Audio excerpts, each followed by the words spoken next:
Fiji, an archipelago located in the Pacific Ocean. Of its more than 300 islands, only about 100 are inhabited. In these parts, life rolls along to the lazy rhythm of the long ocean swell. There are three colors to the Fijis: the white of the long beaches, the turquoise blue of the lagoons, and the green of the jungle. And rugby is a religion here. Franck, a rugby coach, chose to combine the easy life of the islands with his passion for the oval ball. He combs the villages of the outlying islands, hoping to discover the rare gem of Fijian rugby. Hannah is a surfing champion. She and her friend Issei are in search of the perfect wave. Their quest will take them all the way to Cloudbreak, one of the most beautiful waves in the world. For Hannah, the ocean is her lifeblood.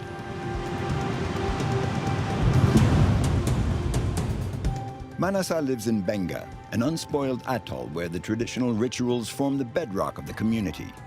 In the shelter of the barrier reef, just a stone's throw from the village, Manasa goes diving with his son Tumbi to feed their guardian angels, the shark gods. I live in a very little paradise, you know. I don't want to stay in overseas, Australia, America, maybe France or Europe. I like my little world. It looks like this. No big, no small. I live this in my heart.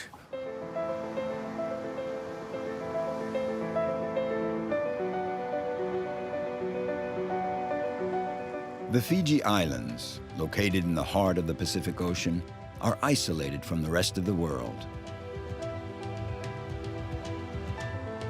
Situated 2,000 kilometers north of New Zealand and about 3,000 kilometers east of Australia, these volcanic islands are made up of mountains covered with tropical forest.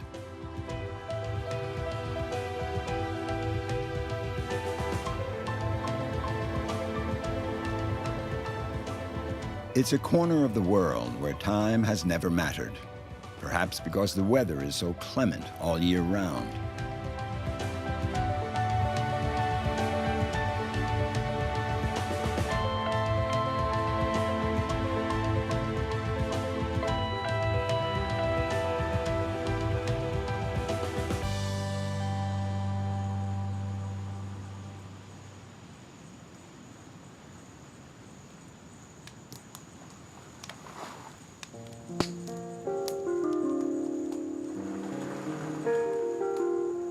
Before Christianity, many people in Fiji believe that they need a guardian. We're supposed to have a guardian. That is before Christianity. So many people in Fiji, they choose different types of nature. They choose nature, like a little mountain, ocean, moon, sun. But the people from my village, they choose sharks to be their sea god. So the story goes like that. We believe that the sharks in the oceans, those are our guardian.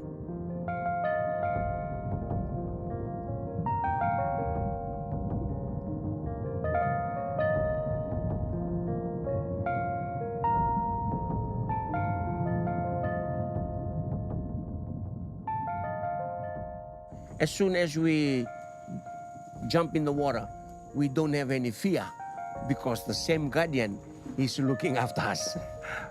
You know, ocean, they rule the ocean, right? Sharks rules the ocean. They balance the ocean. Okay, when we jump in the water to meet them, we respect them.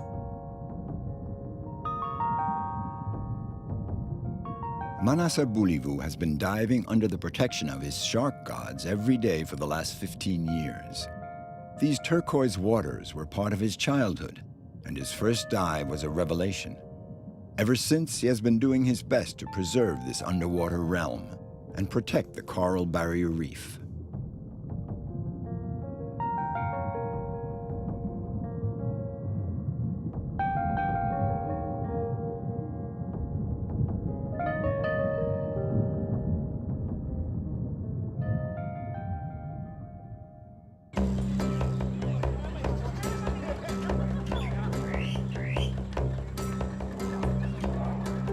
Every weekend, Manasa takes his family to the island of Benga, where he was born, across from the main island.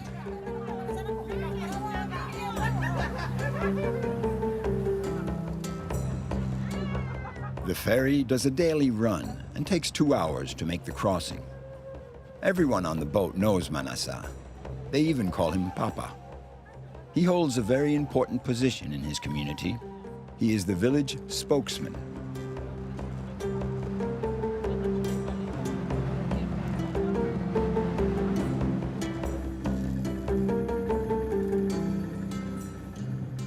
Rukua is a little village like so many others in the Fijis. A few houses by the lagoon, coconut trees, no roads, no stores, and villagers enjoying the good life. That is my village. This is where I was raised. This is from my ancestor, my great-grandfather. And until today, I have a family, and this is my home. My son, my daughter, they all born in this village. I found my beautiful wife in this village, so I don't have to go away. Everything is right there, and the ocean behind me, that is our resources, and we respect the animal in the ocean because we believe that we are one. So it is like a freedom paradise. This is, nobody want to leave. We want to stay here forever. Yes.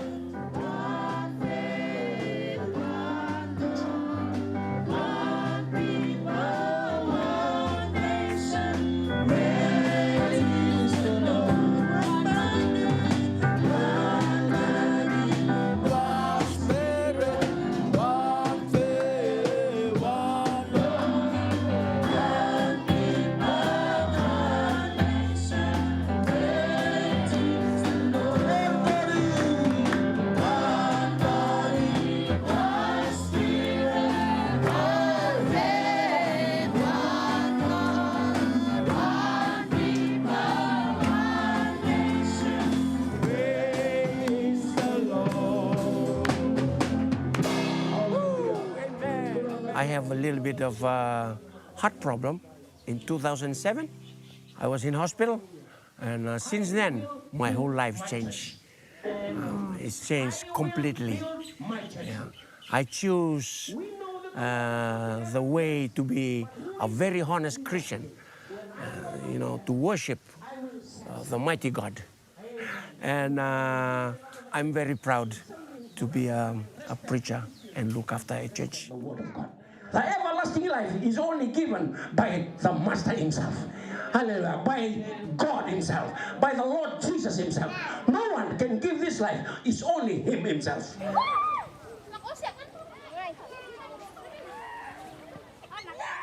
In the Fiji Islands, Sunday is a day devoted to prayer. Several families have come by boat from the island's other villages to attend Manasa's services. Afterwards, the parishioners stay to share a meal together. It's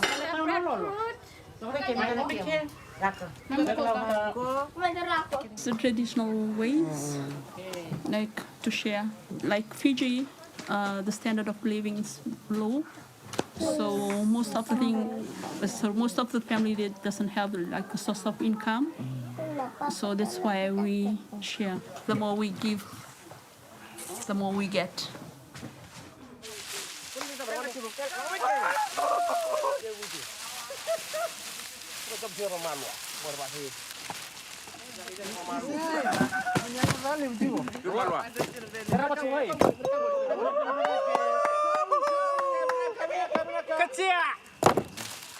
This morning, they're preparing for a traditional ceremony in the forest.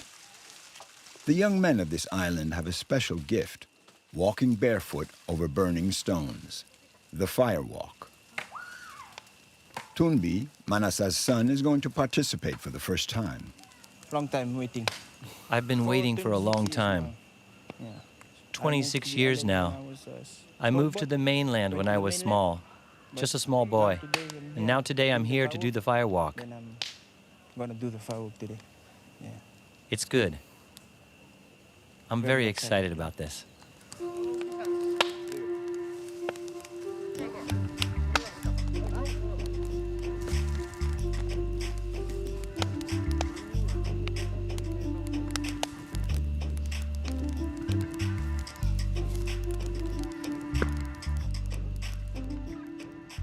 Tumbi must present himself before the sacred fire with a pure heart, and for that there are a few rules to respect.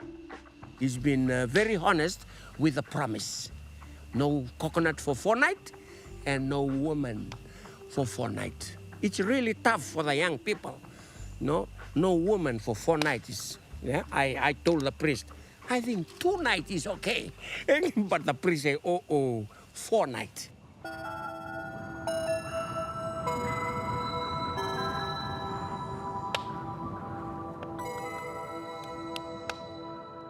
The stones have been heating in the fire pit for 5 hours. The ceremony can begin.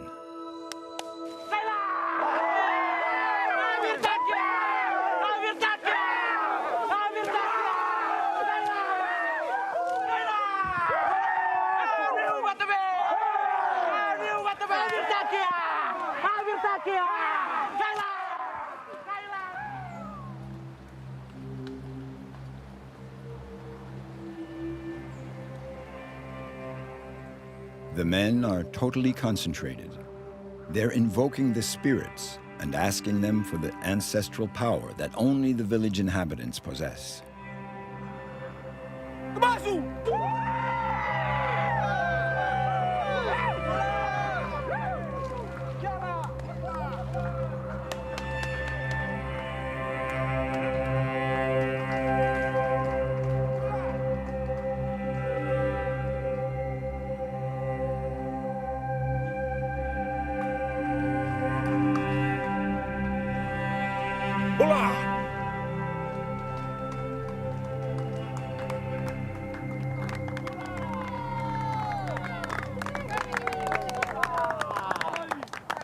We walked on fire. Yeah, no pain. The stones felt cold. It's okay. It's the power of the fire walk.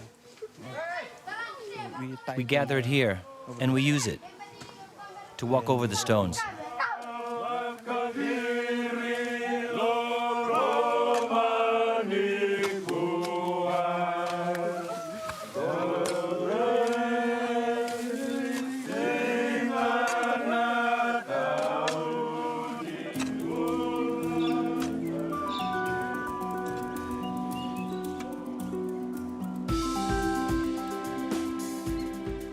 On the island of Benga, legends and the supernatural encroach on reality.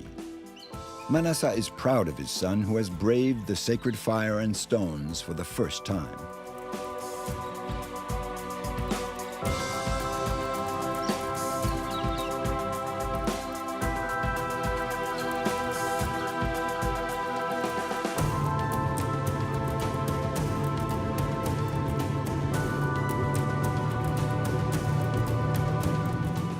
Tumbi loves diving just as much as his father.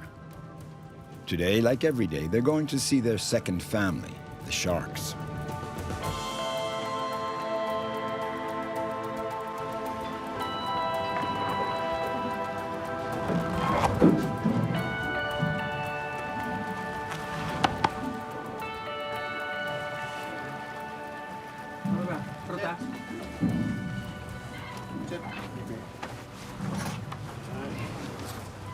So I'm just about to get ready to introduce myself to the underwater world. Most of the animals, they know me very well the last 15 years.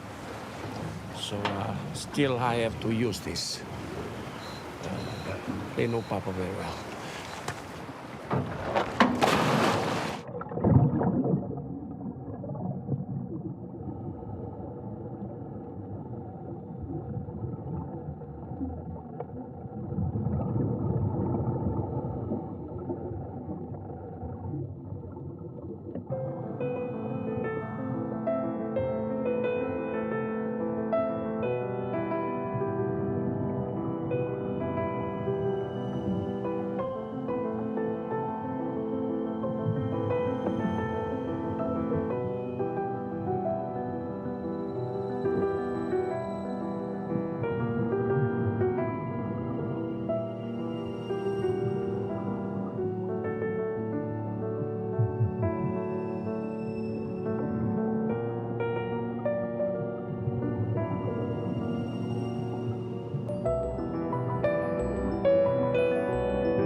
I feel great because when I put my wetsuit on, my fins, my mask, with a tank behind me, to enter that world down there, it's something that's in my heart.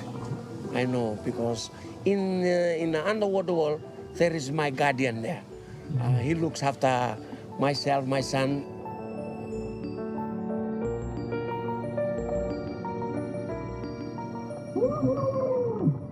The life is very different down there because you see the fish, they don't know anything about, the war, about what is going on up here. They're very friendly, so I want to put myself just like them.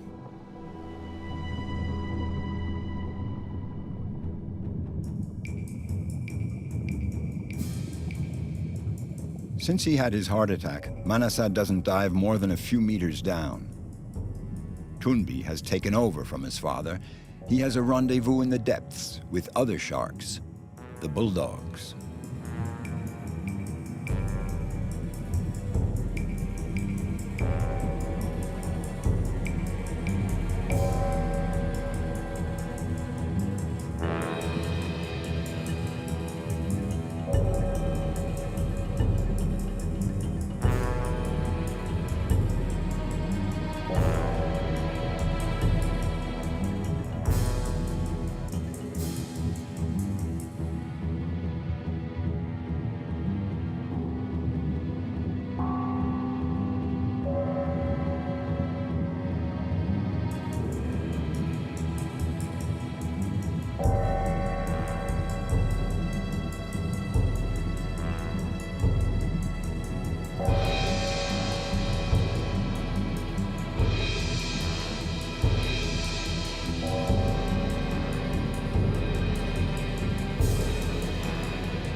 Manasa shares his life between these two worlds.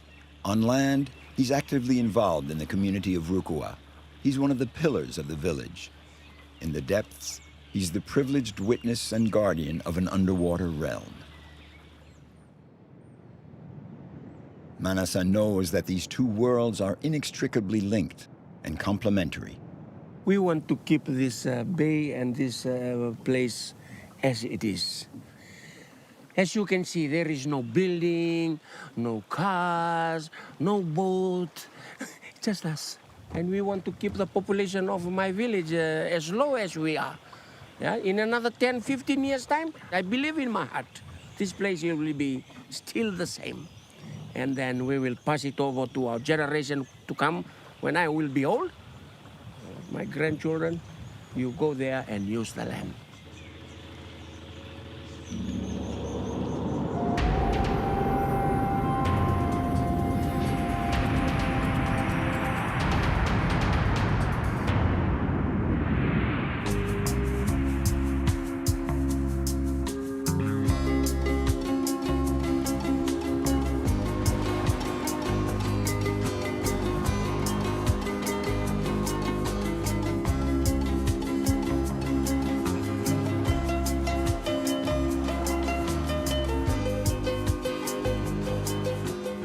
Where do you think we should go? Right now, I think we should go Cloudbreak. There's waves, but it's trying. I think it's probably high tide, and the swell is probably not big enough. Hannah Bennett and Issei Tukovu are two of the best surfers in the Fijis. They spend days on end in search of the best waves.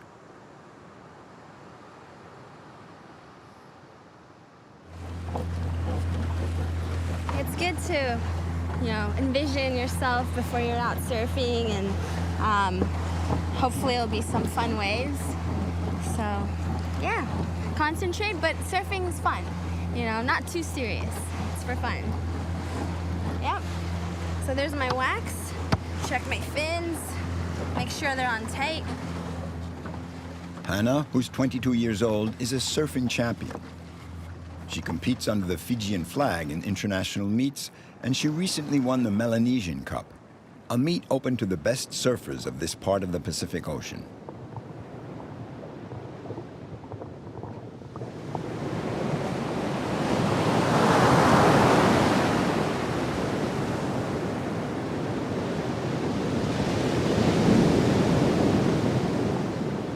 It takes one wave to fall in love with surfing, but it also takes one wave to just completely not want to do it again. But when you fall in love with it, it's so worth it. It's, you know, words can't really describe it. You forget about the paddling, how hard it is. You forget about, you know, almost drowning sometimes just for that feeling, because it's very in the moment, and it's very intimate with the ocean, with nature.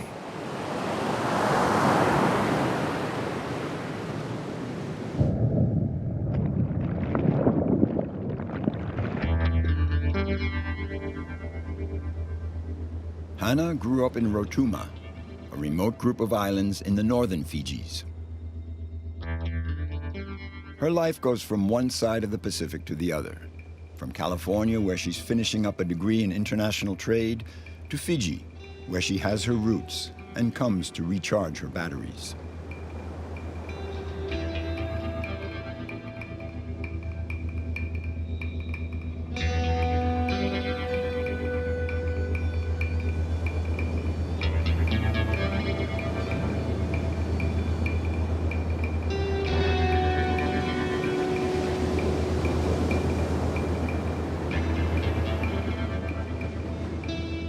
Earth is the water planet. It's everything, you know, it's all around us, it's in us.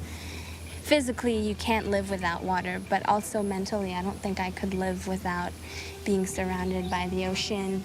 As a person, I need water. I need the ocean to mentally be healthy and stay sane in a way. I could never live in the desert or inland or in cities for years at a time. Wherever I go, you know, it's always based off of where the ocean is going to be.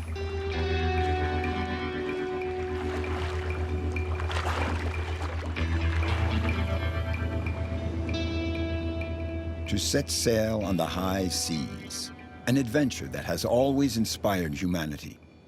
Ever since the dawn of time, the most daring souls have challenged the horizon in search of new lands. Flag, right, go. Go up. Jet. Too much. Few. Ole. Ole.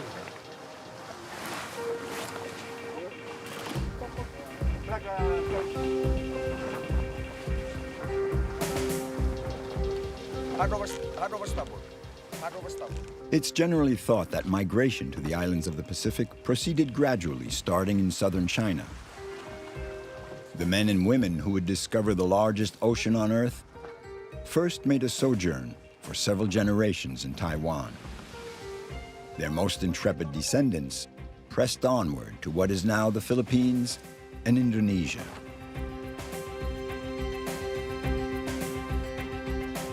Sailing from island to island, those adventurers explored the Pacific in the hope of conquering unknown lands. Those mariners opened new routes towards virgin territory.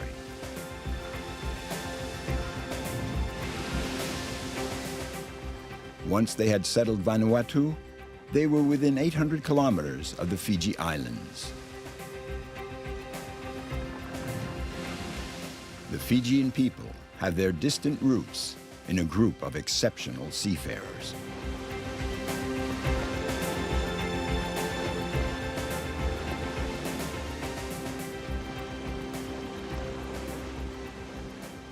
In 2011, a German philanthropist decided to revive that epic journey in his own way. He built several traditional sailing canoes to undertake a sea odyssey across the Pacific to California. Hannah followed the expedition very closely. She was even a crew member when this boat first took to sea off the coast of Fiji. Angelo, a skilled sailor, quite naturally became skipper of this mythical craft, the Uto ni Yalo, heart of the spirit. Dion, select this one. Faster. There were 7 canoes like this, all the same, different islands, like Samoa, Tahiti had 1, New Zealand had 2. So we sailed as a fleet, just raising awareness and trying to prove that what our ancestors did, we can still do it. You know, we proved that we don't need fuel to travel so far, and we did it, you know. The voyage was 20 months in total. Days in sea, the longest we were out there was 31. No land, no TV, nothing, yeah. Just looking at a lot of flying fish, and that's pretty much it. These latter-day seafarers accomplished the entire crossing without the help of any navigational instruments, just like their ancestors. No charts, no GPS, no sextant. The sailors on board were armed with no more than their daring, their keen intuition, and the stars to guide them across these vast expanses.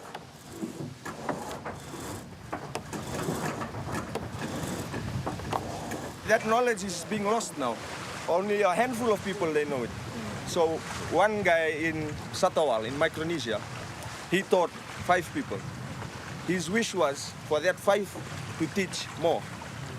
So we were lucky we had 3 of the 5 on the voyage. Yeah, that was a big part of people's lives back then, you know, our ancestors, this is what they did. And to see it, you know, unfold and people try to practice it the same way is a beautiful thing. It's reviving our culture again, and it's reminding the next generations of who we are.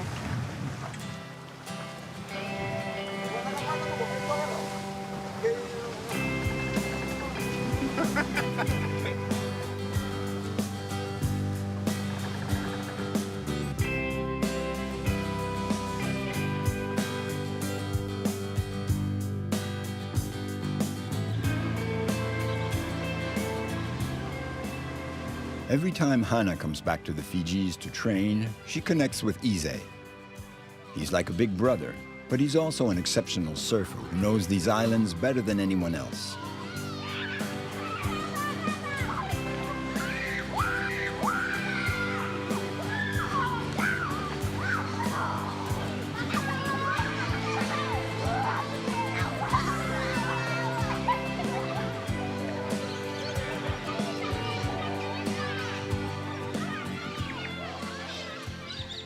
To get out to the open sea and the rollers, Hannah and Ise have to cross a vast mangrove swamp, a sort of natural passage from the world of land dwellers to the realm of the surfers.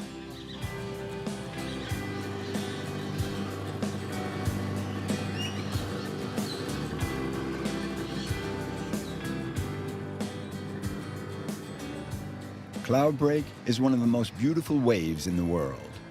It's like an El Dorado for surfers.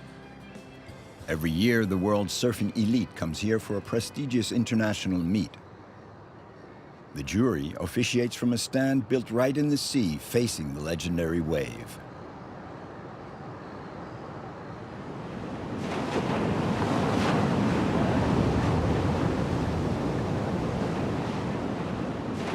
For me, the perfect wave is a feeling. That's very hard, I think, when you're surfing. It's very in the moment, and it goes by so fast sometimes you don't appreciate, or you can only reflect on it after you've surfed the wave. But for me, the perfect wave is being able to actually recognize that feeling as you're surfing the wave. So a nice, long, you know, good-sized wave that as you're surfing it, you're aware of how good the feeling is, you know? Yeah. Nice, babe. Woo! It's very easy to shoot waves in Fiji. The waves are so nice here. The light is perfect. Water is blue.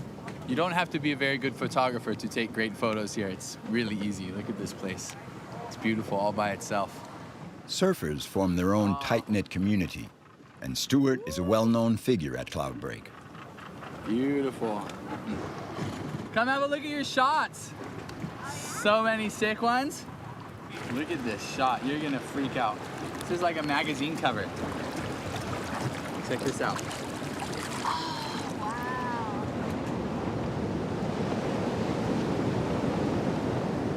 These waves have traveled for thousands of miles from a storm here off Antarctica, all across the ocean, and you wait for them.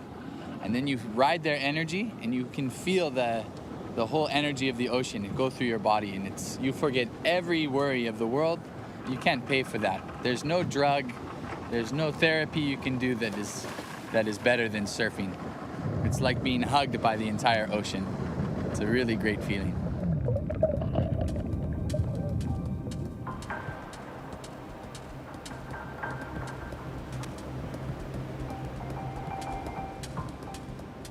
Surfers don't pit themselves against the ocean and the waves. They strive to become their accomplices and play with the elements in order to reach a state of pure pleasure.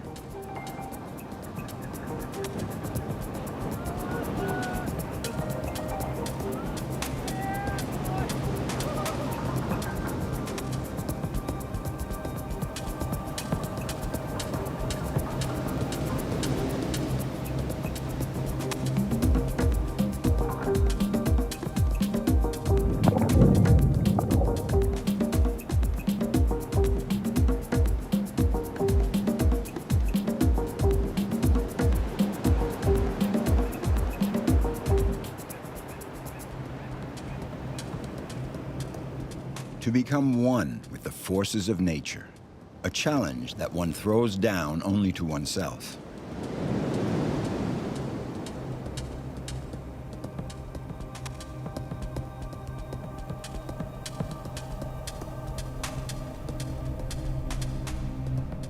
You feel very vulnerable, but very powerful at the same time. You know, sometimes I'm the biggest scaredy cat out there. I'm terrified, but that's when I feel most alive.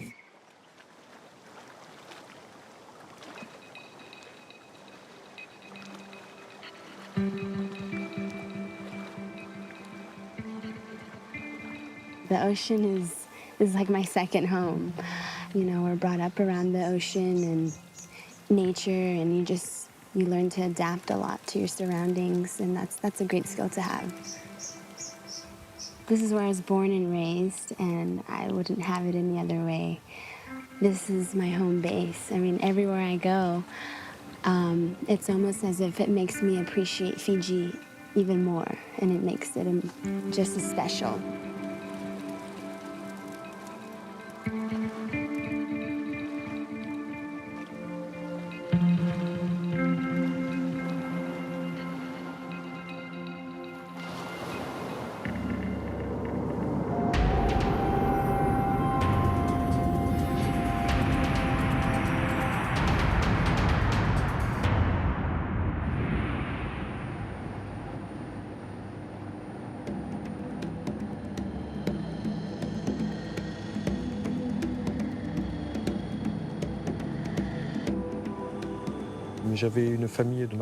There were a lot of sailors in my family.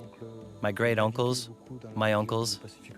They sailed the South Pacific a lot, and they brought back a lot of souvenirs that would just stir our imagination. And in particular, when we were little, my brother and I had a book on Tahiti in Polynesia with a picture of an island girl on the beach, and she was bare-breasted. It was really quite alluring. That's what set me to dreaming about the South Pacific ever since. It's a bit of a cliche, but it's the honest truth. Franck Boivert is heading for Bukama, a village in the Yasawa Islands isolated in the northwest of the Fijis.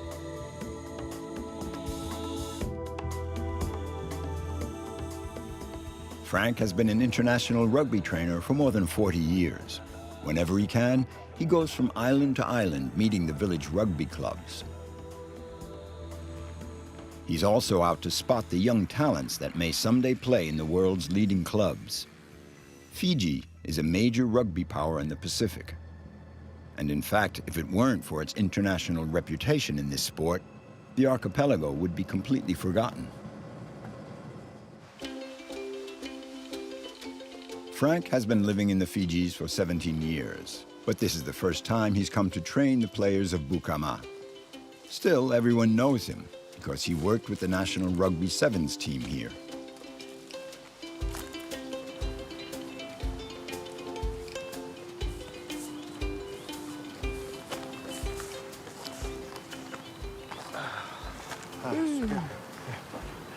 Fiji is the furthest island here. It's a Sawa, and that's the furthest village there, Sawirara.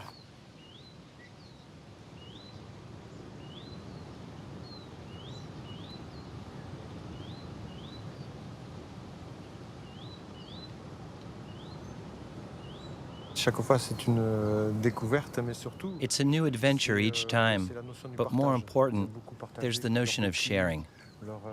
They really like to share their experience, their history.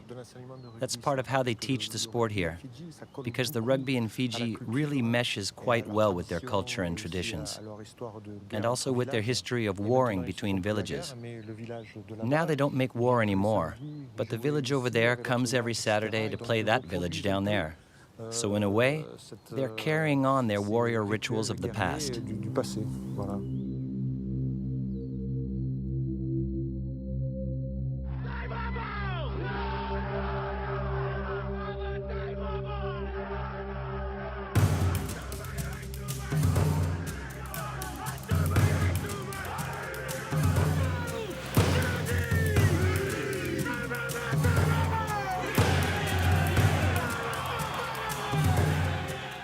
In Fijian rugby, the clan spirit is an essential element.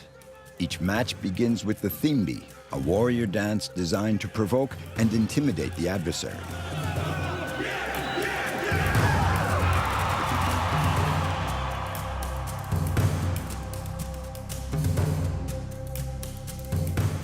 Rugby is a combat sport, and in the Fijis, the warrior enjoys a privileged social status, even more so than a school teacher or a doctor. If God invented rugby, he surely invented it for the Fijians, and in particular, sevens rugby, no doubt about it. And I think that's just what God did. He invented rugby for the Fijians, the Tongans, and the Samoans. Seriously, it's a blessing for these countries because it can channel all the energy of the youth and the warrior spirit that goes with it to defend their village, to defend their island. It's essential, so we have to use that.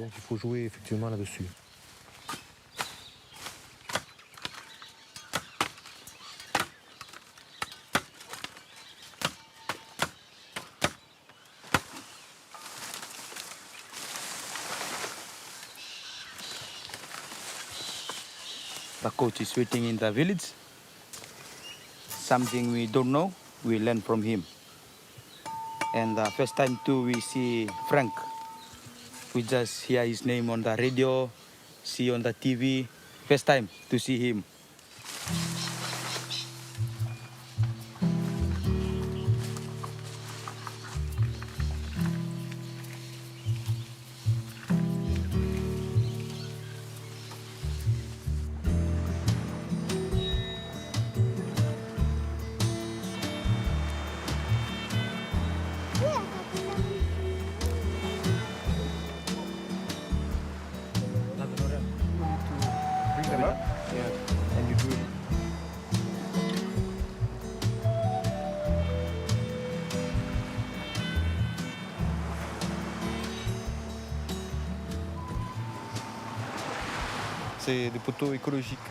Organic goalposts, respect for the environment. We use what we have at hand to construct the goalposts. This is genuine rugby, like we used to play as kids in the villages of southern France, in Catalonia, and in Occitania. We used to do things like this, so for me, this is like going back to my roots.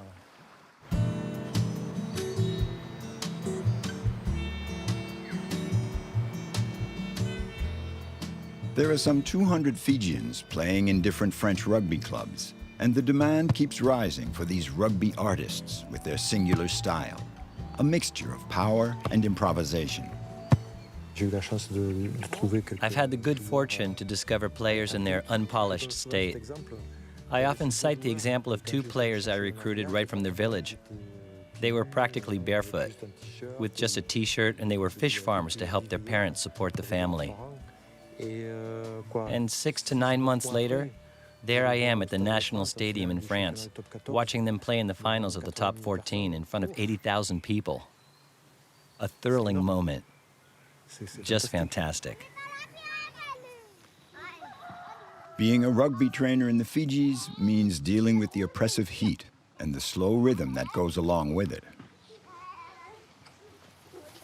For the moment, there are only children in Bukama. No sign of any players yet. I think we're going to be running on Fiji time, meaning practice will begin around 3:30, 4 o'clock. Maybe. Time is a vague notion on the island because no one has a watch. There is no time. So we'll just wait and see. A good coach should always arrive before his players. That's not very hard here.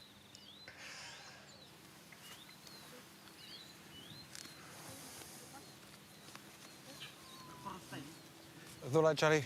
How are you? How was work? Good. Yeah, yeah. Your teammates, they're gonna come soon? Yeah, soon. Yeah.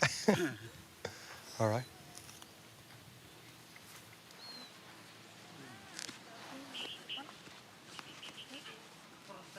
Take the coconuts, and we're gonna go in that part of the field, for now. All right. It's this part of the field is better. Okay, let's go.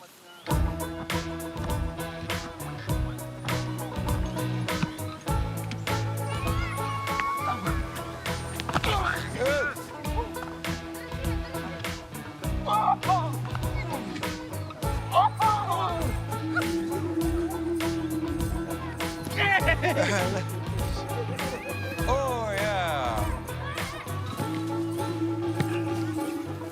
When you do the group game, then I blow whistle. Up, then you go long passes. Ready, go! Get out of the way, guys. A time inside shoulder, good. Well done. Ready, go! They're not used to training. They're not used to having strict practice sessions, not used to organized drills. So you have to break them into the routine. But once you do, they take the ball and run with it. Straighten up. Good. Very good. All right. You just have to give them a few pointers, put a little order into their game. And once that's done, they know how to do the rest. Good. All right. Pass. Pass. Pass. Put it down. Put it down. Run away. Reline. Reline. Reline. Good. All right. Go. They play for fun, to relax, which is a strong point because I think you need a playful dynamic to do well in sports. You really have to have fun, enjoy it, and all the rest will flow naturally. The really nice thing about these islanders is that their basic motivation is the joy of playing. Good. Pace the ball. Go. Thanks to his reputation, Franck is respected by everyone here. Today, he's training future players, but Fijian trainers as well. He has also set up a prisoner rehabilitation program. Franck is teaching them the profession of referee.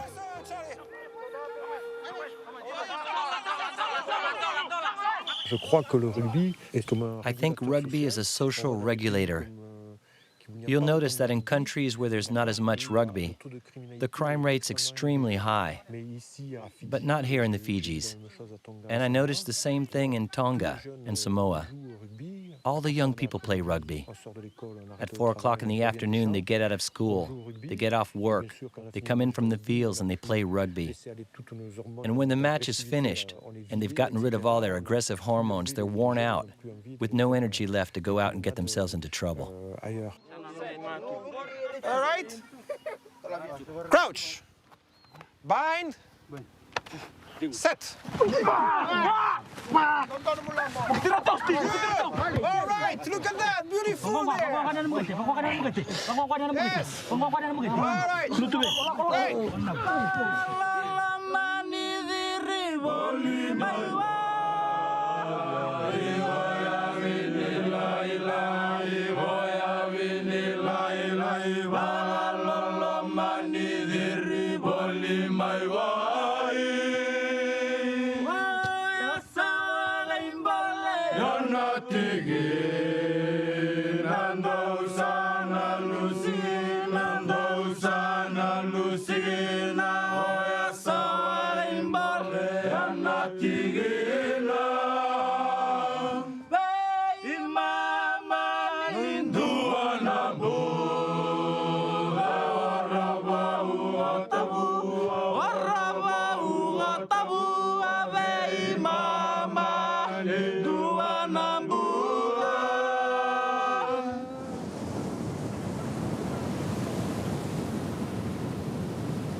There are no roads to speak of here, so people get around with the village's one motorized pirogue.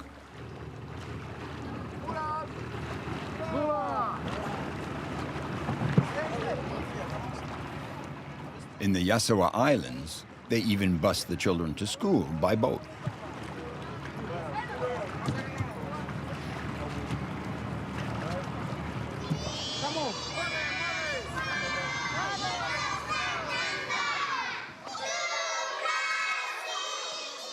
In Bukama's village school, there are 3 levels in each class, and the children learn English right from the first grade.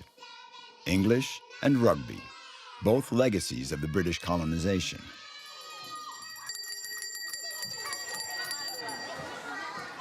At recess, Franck organizes a rugby match. It's France versus Fiji. All right. Hey, so you score a try over there? Got it? And you guys score a try over there. Right? Yes. So you must pass the ball to one girl.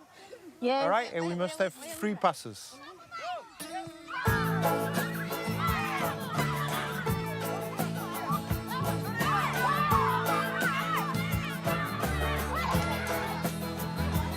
Oh, that's a nice pass. Keep going. Hey.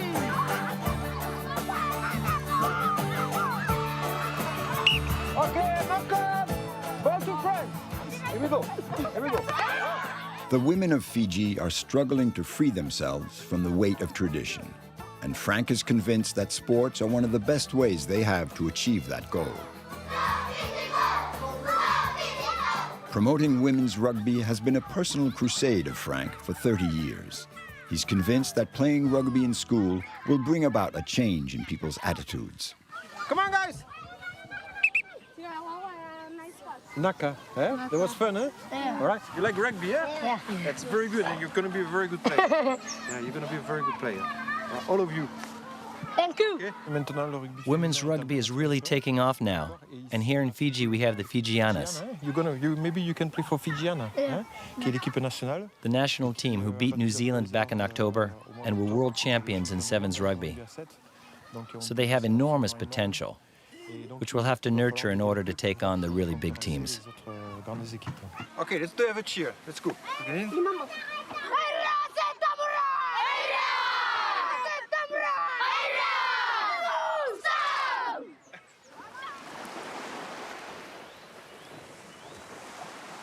Franck continues his voyage on to the next island, on to the next rugby pitch.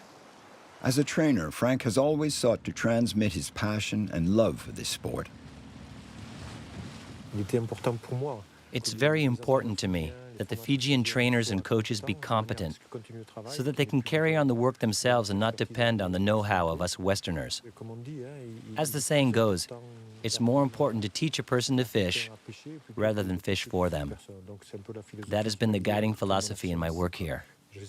I always try to stand back a bit and help them to grow and develop. For Franck, rugby in the Fijis is a lovely romance between a game imported from the other side of the planet and a people born to play it.